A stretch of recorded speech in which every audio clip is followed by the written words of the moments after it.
प्राचार्य आदरणीय श्यामाचरण जी शर्मा को मैं आमंत्रित कर रहा हूं कि वो आए और मैं निदेशक महोदय से, अध्यक्ष महोदय से अनुरोध करूंगा कि साल श्रीफल और ये श्रद्धा निधि से, सम्मान निधि से उनका सम्मान करें। और इसी क्रम में प्राध्यापक संघ के माननीय अध्यक्ष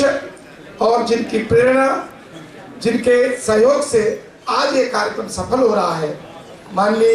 जनरल साहब का आगमन हुआ है, ऐसे मैं सम्मानित डॉक्टर कैलाश त्यागी जो मिलिट्री साइंस के प्रोफेसर हैं और आदरणीय जनरल साहब जिनके मार्गदर्शन में शोध कार्य कर रहे हैं, तो ऐसे आदरणीय त्यागी को सादर आमंत्रित कर रहा हूं। विदाई देना हमारा परम कर्तव्य है। 5 मिनट और आप लोगों से करूंगा, साथ स्पीकर को सम्मानित करें आदरणीय निदेशक जी और माननीय अध्यक्ष जी। उस बालिका का 5100 का शिक्षक संघ की तरफ से चेक जो है उसके पते पर, उसके घर पर पहुंच जाएगा। आदरणीय त्यागी जी का सम्मान करते हुए माननीय जनरल साहब जोरदार करतल ध्वनि से स्वागत करें, अभिनंदन करें आदरणीय त्यागी जी का। और अब मैं ये विदाई की बेला है, मैं विदा के इन क्षणों में अब तुम्हें उपहार क्या दूं, इसलिए मैं आदरणीय अध्यक्ष महोदय का, माननीय मुख्य अतिथि महोदय का और विशिष्ट अतिथि महोदय के स्वागत के लिए भी निदेशक महोदय से अनुरोध करूंगा कि साल श्रीफल से उनको सम्मान करते हुए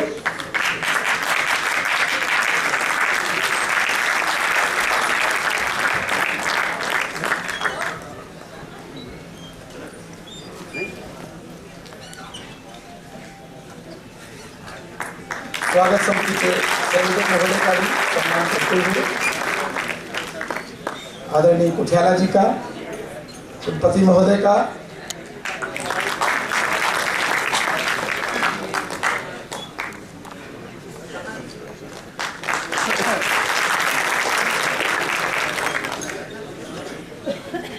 अब मैं आए हुए समस्त अतिथियों, सम्मानित पत्रकार बंधुओं और ये हमारी जो युवा टीम है, युवा शक्ति है और ये जो छोटी बहनें हैं, इंजीनियरिंग कॉलेज और मेडिकल कॉलेजों में अध्ययनरत हैं, बहुत समय दिया इन्होंने, सुना। आभार प्रदर्शन के लिए मैं आदरणीय कुठियाला जी को, जो स्वागत समिति के संयोजक हैं, उनको आमंत्रित कर रहा हूं। उसके पश्चात वंदे मातरम राष्ट्रगीत का गायन होगा, उसके बाद ही हम यहाँ से स्थान छोड़ सके, ऐसा आपसे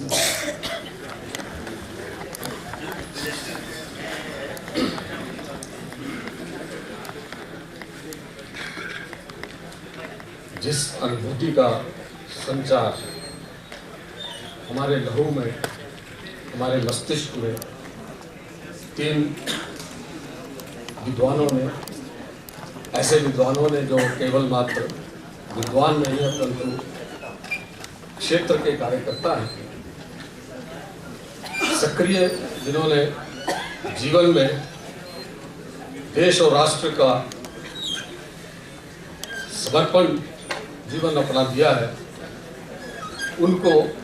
धन्यवाद देना बहुत छोटी बात है। फिर भी इस सभागार में सभी उपस्थित बंधुओं और बहनों की तरफ से, शिक्षक संघ की तरफ से और धर्मपाल शोध पीठ की ओर से एक वीर सैनिक जो सेवानिवृत्त होने के बाद भी देशभक्ति से निवृत्त नहीं है, देश के प्रति समर्पित है, मैं भोपाल नगर की तरफ से आपका आभार प्रकट करता हूं कि आप इस नगर में पधारे और आपने एक ऐसा मार्गदर्शन, विश्लेषण करके दिया जो देश की वास्तविक परिस्थितियों की एक का चित्र हमारे सामने रखता है, परंतु आपने साथ ही ये भी बताया कि आगे करने योग्य कार्य क्या है। आपका बहुत बहुत आभार। माननीय ओमपाल सिंह जी ने एक जो प्रारंभिक वक्तव्य दिया, उसमें भी आज की युवा पीढ़ी को देश के प्रति किस प्रकार से सोचना चाहिए और देश के लिए क्या अपना अभिमत बनाने का संकल्प लेना चाहिए, जो संकल्प की बात आपने की और एक दिशा प्रारंभ से ही इस चर्चा को दी। आप लखनऊ से पधारे, आपका भी बहुत बहुत आभार और धन्यवाद। हमारे अपने माननीय रामदत्त जी ने जिस सहजता और सरलता से न केवल स्वतंत्रता के पश्चात अपनी विफलताओं का विवरण दिया, परंतु आपने एक स्वर्णिम अध्याय का भी हमें फिर से एक बार याद करवाई और जाते जाते बताया कि क्या करने की आवश्यकता है, संकल्प लेने की आवश्यकता है, अपने को समर्पित करने की आवश्यकता है और अपने को एक ऐसे विचार से जोड़ने की आवश्यकता है जो इस राष्ट्र को पुनः उस वैभव की तरफ ले जाए जिस वैभव को हम सब लोग कल्पना करते हैं, जिस वैभव को एक समय में ये समाज प्राप्त था। और इस प्रकार से चीन का जो विस्तारवादी दृष्टिकोण है वो आज का नहीं है, सदियों का है और उससे किस प्रकार से हमें जूझना होगा, ये तीनों महानुभावों ने हमें आज एक दिग्दर्शन दिया है। इस कार्यक्रम का आयोजन श्रोता के नाते मैं आभार प्रकट करता हूं शिक्षक संघ का, मध्य प्रदेश शिक्षक संघ एवं धर्मपाल शोध पीठ का, विशेषकर आदरणीय पंकज जी का, जिन्होंने इस विचार विमर्श को न केवल आज दिशा दी परंतु हमें ये भी बताया कि भविष्य में भी इस पे गंभीर चिंतन वो करवाने वाले हैं। इस आयोजन के लिए जितने कार्यकर्ता, जितने संगठन लगे, उन सब का भी बहुत बहुत आभार और धन्यवाद। इस सभागार को जिन्होंने इस संवाद के लिए हमें प्रस्तुत किया, उपलब्ध करवाया, उस एपेक्स बैंक के अधिकारियों का भी बहुत बहुत धन्यवाद। और सबसे अधिक धन्यवाद, आभार आप सबका जिन्होंने इस एक्सटेंडेड लेक्चर को भी सुना और धैर्य से सुना और समय समय पर आपने जो सहभागिता करतल ध्वनि से प्रकट की, उससे सिद्ध हुआ कि आपने इस सब के बातों को ध्यान से सुना और जरूर अपने हृदय में इसको, इन सब बातों को रखा होगा। इस पे आप अगर चिंतन करेंगे तो आप जो दायित्व की बात है, जो कुछ आपने आज सुना, सीखा, समझा, उस पर चिंतन करने का प्रयास करेंगे तो दायित्व का पहला कदम होगा और उस प्रयास के आधार पर संकल्प करेंगे और उसमें सामूहिकता लाएंगे तो इस जो विमर्श हुआ, ये जो तीन विद्वानों ने हमें कुछ एक मार्गदर्शन दिया, उसको सफलता मिलेगी। आप सबका बहुत बहुत धन्यवाद। जय भारत।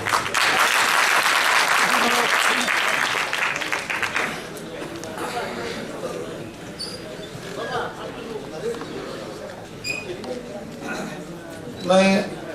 इस नन्ही सी बालिका का स्वागत करता हूं शिक्षक संघ की तरफ से और आए और वंदे मातरम राष्ट्रगीत से आज के कार्यक्रम का समापन करें। एक इसी में अल्प निवेदन करना चाहूँगा कि मध्य प्रदेश शिक्षक संघ की प्रांतीय सचिव श्रीमती सुधा सक्सेना, उनका अचानक निधन हुआ हृदयाघात से। उनकी अंत्येष्टि ओंकारेश्वर में हुई आज और बहुत सक्रिय, हम सब शेरनी कहते थे उनको, बहुत अच्छी शिक्षिका थी, कर्मठ शिक्षिका थी। तो वंदे मातरम के गायन के बाद भारत माता की जयकारा का नारा लगेगा और इसके बाद 1 मिनट की श्रद्धा सुमन अर्पित करने के बाद संकेत होगा, फिर हम लोग जा सकेंगे अपने अपने स्थानों पर खड़े होने का कोशिश करें।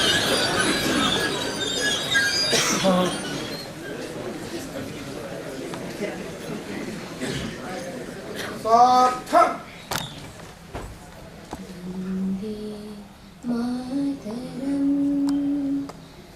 वन्दे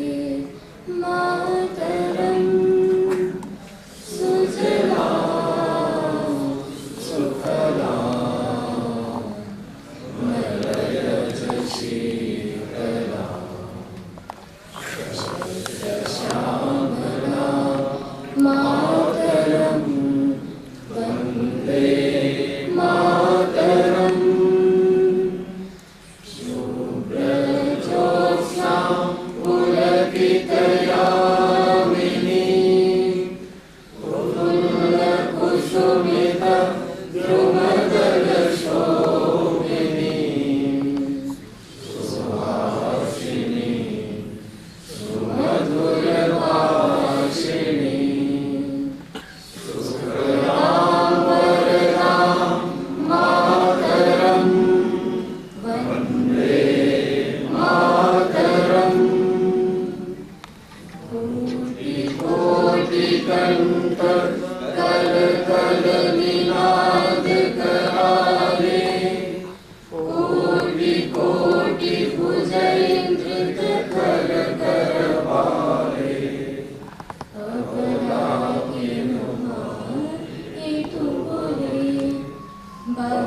बहुबलधारिणी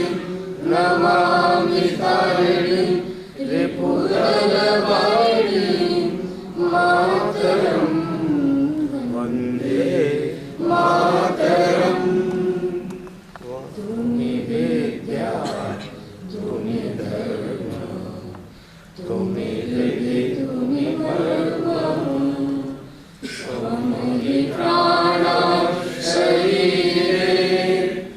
बाहुते तुम्हि मा शक्ति हृदये तुम्हि मा भक्ति। तुम्हारी प्रतिमा गढ़ी मंदिरे मंदिरे मातरं वन्दे मातरम्। त्वं हि दुर्गा दश प्रहरण धारिणी कमला कमल दल विहारिणी वाणी विद्या दायिनी नमामि त्वां नमामि कमला अमला अतुला सुजला सुफला